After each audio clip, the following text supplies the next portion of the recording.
بجد انا بحب قوي قوي البنات اللي يقولوا لي يا منات الفتره اللي فاتت كنت مضغوطه جدا جدا سواء في المذاكره او في الشغل وحبيت ادلع نفسي من عندي. زي كده بالظبط الاوردر بتاع النهارده. البنوته يا جماعه كاتبه لنا وبتقول لنا اللي هي كانت مضغوطه جدا الفتره اللي فاتت بسبب المذاكره، فحبت تدلع نفسها من عندي، والحقيقه انها دلعت نفسها على الاخر عشان الاوردر ده واحد من اكبر الاوردرات فعليا. فجيبوا حاجه تشربوها، وعايزه اقول لكم حاجه انها استغلت عروض الشحن المجاني واخدت شحن مجاني لحد المحافظه بتاعتها. ليه بقى؟ علشان الاوردر بتاعها كان معدي ال1000 جنيه، وبما اننا في نهايه السنه فحبينا كمان نعمل لكم عروض تجنن على الشحن. اي اوردر معدي ال1000 جنيه هياخد شحن مجاني. المهم اول حاجه اخدت مجموعه الحمام المجموعه بتاعت موراكا اويل، بتكون عباره عن الليفه المغربيه وصابون المغربي. بصوا جبت لها بوكسين عشان بجد بوكس واحد مش هيكفي، وهحط لها هديه بلاش اسود بقى عشان هي بنوته وكده، فهحط لها النبيتي واحط لها كمان كارت المضغ وكمان زيت الجسم بريحه سو سكسي. وكمان اخدت شفرات كوين الاحتراف وشفرات اوفوفا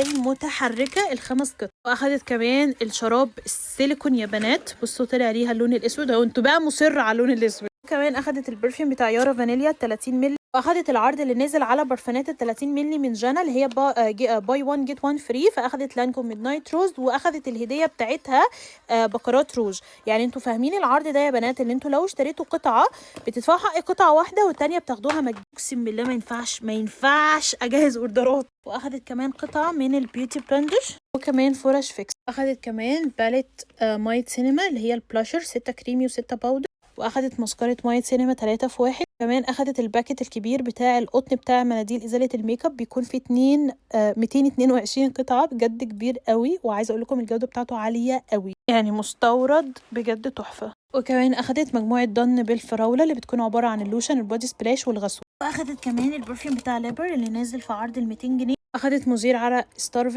وسيرم الضوافر من ايميليا، وكمان قلم كحل ابيض من روز بيري. عايزه اقول لكم في منه الازرق وفي منه البيج وفي منه البني، بجد مبيعاته مكسره الدنيا.